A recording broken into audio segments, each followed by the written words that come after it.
Morning, Uncle Ron's stuff.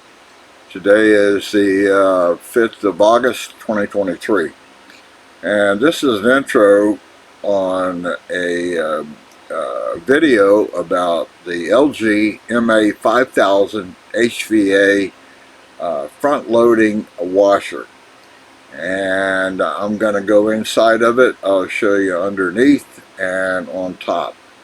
The reason I went in, it was leaking water periodically, and all the videos on YouTube and related said, well, it's the main hose at the bottom that connects the bottom of the tub to the pump and also to the air pressure sensor, which actually sets the water level of the washer. Okay, well, the summary of the whole thing, and you'll see later, is I think it needed a system reset to reset that water level air pressure sensor.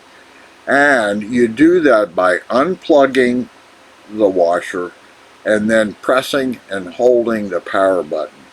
There is a power supply slash control board in the back of the unit, and you know, it's got a computer in it. So resetting computer should reset the air pressure water level sensor.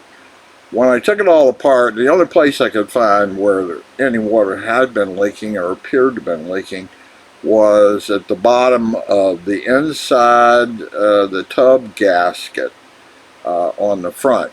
I did take the gasket, the front gasket. I took it off of the outer gasket off of the door, off of the machine, but I saw no leaks and the drain line there was clean. So I think the water level has been getting too high for certain loads, and that the gasket on the door is leaking where it mates up against the tub. I think it was related to water level. I don't see any evidence of any other leaks, but this video will show you how to get in to the back if you need to replace the hose at the bottom of the tub and the pump. And also I recommend that right up front that you go get some automotive hose clamps, which you use a screwdriver to tighten. It's much easier to replace any of the rubber on MA5000 HVA using those sorts of clamps as opposed to the clamps that were installed. Those are really hard to get on. They're not so hard to get off. You have to use a pair of pliers and squeeze them really tight, and you can back them off. That's not a problem. It's getting them on again. You're in a cramped location, and it's just easier if you have the automotive type where it tightens up by turning a screwdriver of some type.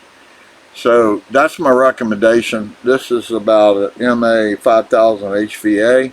It'll show you how to get it underneath of it, in the back, get to the pump. The pump's in the front, and that means if you're going to have to replace the pump, you'll have to take probably the front off. There's no way effectively to get to the pump from the back. I don't know why they did that. There's room in the back for that, but they didn't do it that way. I'm a little confused on that part of the design. But anyway, try a system reset first. Unplug it, press the power button and hold it. That's going to drain any capacitor charge or whatever it is on that power supply control board. That may take care of your problem. There's also a test sequence that you can do where you hold the temperature and the spin button at the same time and then press power, and it'll go into a testing sort of mode. You need to advance. I think it's the power button, the on button, and it'll go through various motions. It'll spin to the right, or spin to the left, and put some water in and whatever. It wasn't very helpful. It didn't expose any error codes that I'm aware of, but that is also available, and you can look that probably up in your owner manual. Anyway, this is enough intro for the video that's to follow. Again, it's Uncle Ron and stuff. It's the 5th of August, 2023.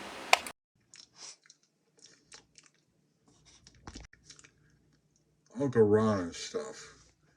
This is a LG MA5000 HVA washer, front loading washer. And what you're currently looking at is with the back open, and you're looking at way in there is the pump, and then the bottom of the tub, and finally it comes up to right here, which is the line that goes to the water fill sensor, air sensor. Okay. I have a leak in this particular unit. Well, it leaked until I opened it up, and then it stopped, of course. But I have replaced the rubber, I think it's called a bellows underneath of here. Hard to get a good picture. Anyway, the rubber that comes from the pump, actually, it goes from the bottom of the tub to the pump.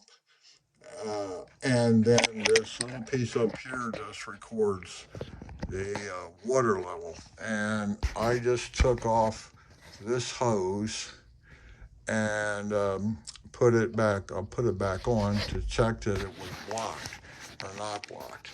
Okay, so that rubber hose that extends all the way to the pump from the bottom of the tub to this particular white piece right here.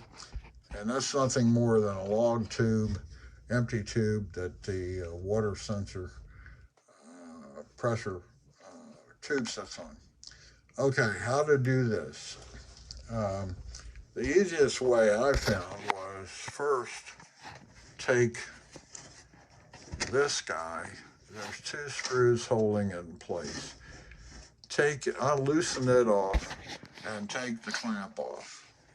And then there's a ring sort of clamp around the tub hose. Loosen that off with a screwdriver, and then you can pull down on it, and that will give you room, sort of, to work back where the hose connects to the pump. Now, the clamps on these things are really nasty. And here is what a clamp looks like. And you have to squeeze these two to get it to open up. And I was able to get the clamp off the pump end, but it was just literally impossible for me to get that clamp back in place on the end of the plastic tubing coming out of the pump. So I would recommend, if you're going to do this, is you get some of those screw-on automotive clamps, and it's a lot easier. That's what I did. You can't see it very well, but nowhere. The hose is held onto the pump with a automobile type clamp. You can see it at the top, and I have it so that I could tighten it up good and tight. I could not get the clamp that came with it back on again. It's just too hard. And so I suggest, if you're going to do a lot of things on that, you get some of these clamps. That way you can screw it on, or even a nut driver. So take off this piece first. Take that just held onto the tub with two screws. Take it off, then loosen the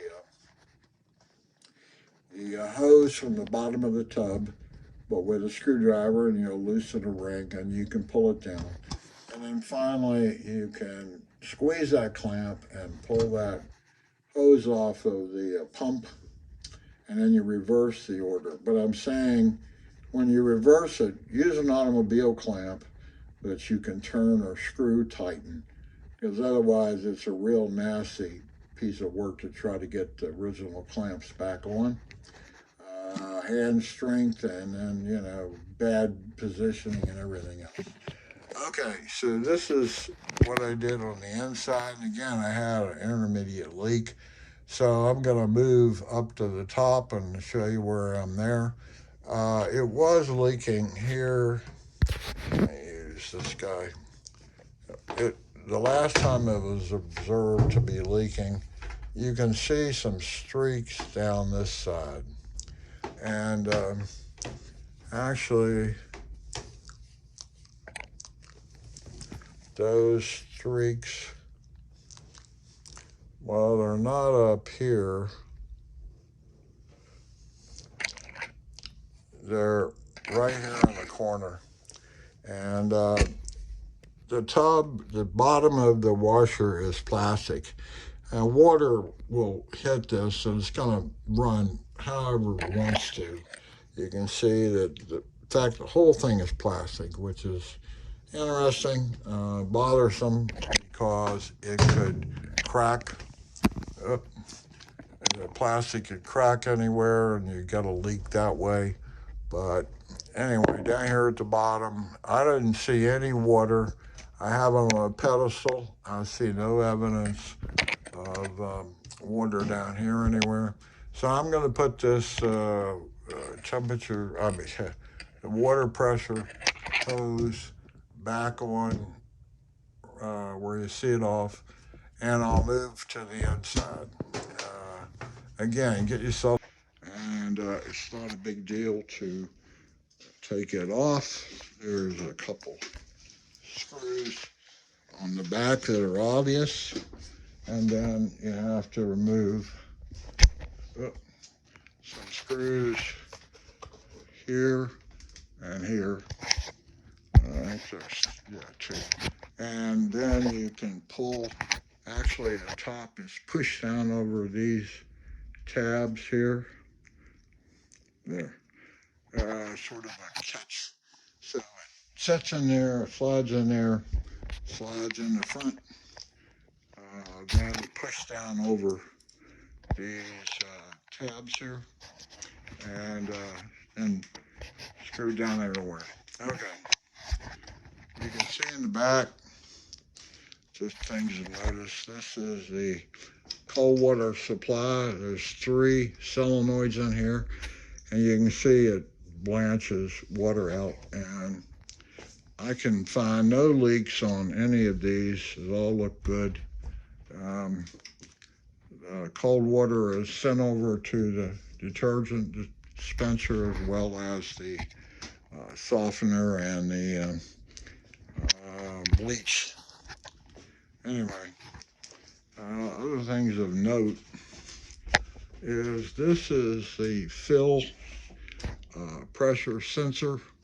I had the hose off down below, and I showed you that. It comes up to this, and that with pressure in the tub, how much water is in there, that then tells the control board either to shut off the fill or to add, and so on. Back here is the, I call it extra suds vent.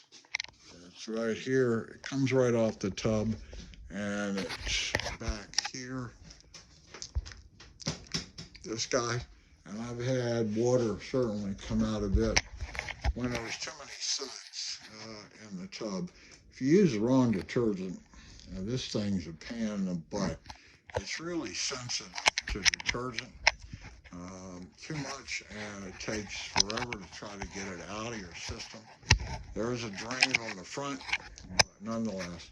And you can see the hose is hot and cold, and the drain hose down there, a great big piece going up. Okay, so the hot water solenoids, they should not be difficult to replace, but you can see that all of the clamps everywhere are these squeeze guys, and the little ones may not be that bad, but like back underneath there on this the suds vent or air vent for the tub. That's going to be a pain to get this clamp off over here, and I'm not going to replace it with that clamp. This is tub full. You also have water shooting in the top right here in the front off of this hose, but water is shot down on your detergent loading, and that's where it goes in.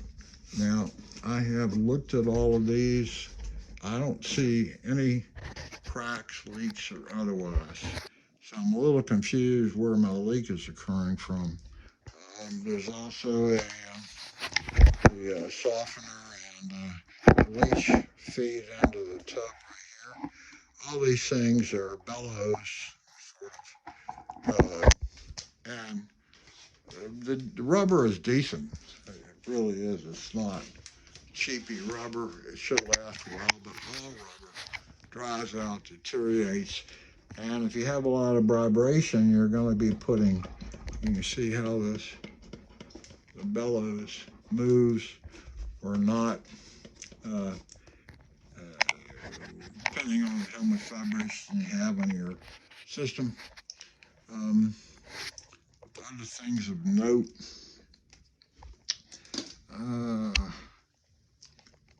The hose, the drain hose, comes up from the pump, and it actually is down in here. There is a connection from the drain hose. It raises it up high above the tub, and then another hose is connected, which goes out to the wall over there. There's also a small hose right here that comes off of the tub. There's a rubbery hose right here. It comes off the tub and also goes to that drain. Maybe just an air vent. I don't know. Anyway, this guy down here where the inlet to the water has a ring kind of fitting on it, and so does this end of it. And those are not bad. They look like this, and you can use a screwdriver to get it loosened up and then pull that rubber off. Interesting note, LG has gone to the point, I think I can show you, on the top here, there is a cutout in the rubber, and it's meant to come all the way down onto that tab right there. In fact, if you feel all around it, this rubber is supposed to come all the way down and set on the ridges of the tabs, and that's true. That would be true for all rubber gaskets. They need to be pushed on till they're up pressed against these sort of ridges that are on the plastic molding. I found that to be true on the pump. Also found it true to be on the fitting on the bottom of the tub, that I would again replace that hose from the bottom of the tub to the pump, and also a connection to the pressure, water temperature, and water level sensor. Okay. What else of note? Obviously a circuit board over here, and I do see a fuse down in there. Gotta be fused somewhere. So there it is. That's where the fuse is.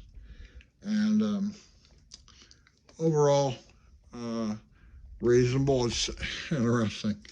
Use the breadbasket ties, and sometimes not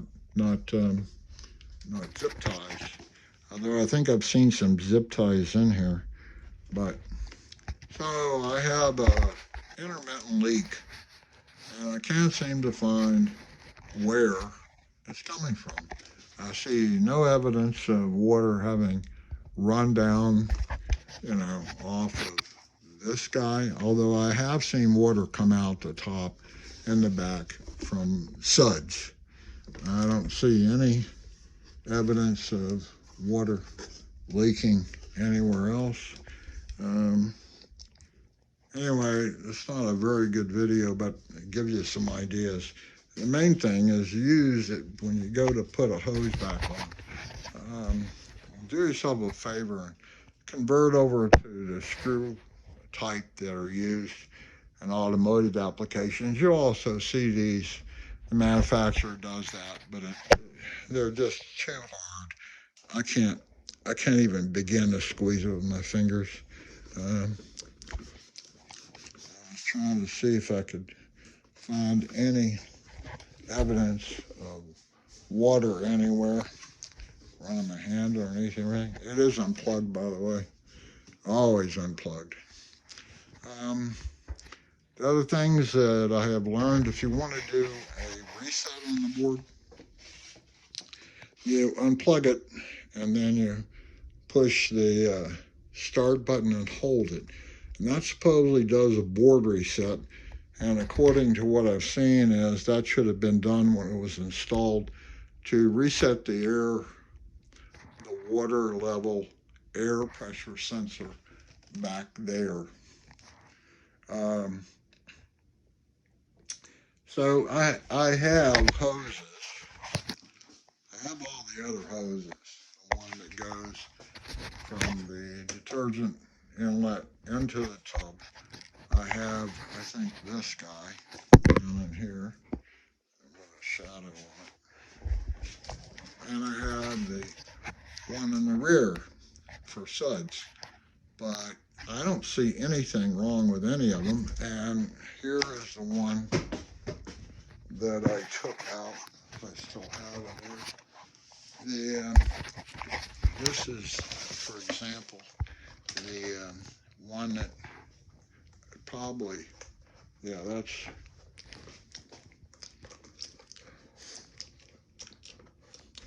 that's this guy right here, over there, the water inlet guy, and I just don't see anything bad leaking it.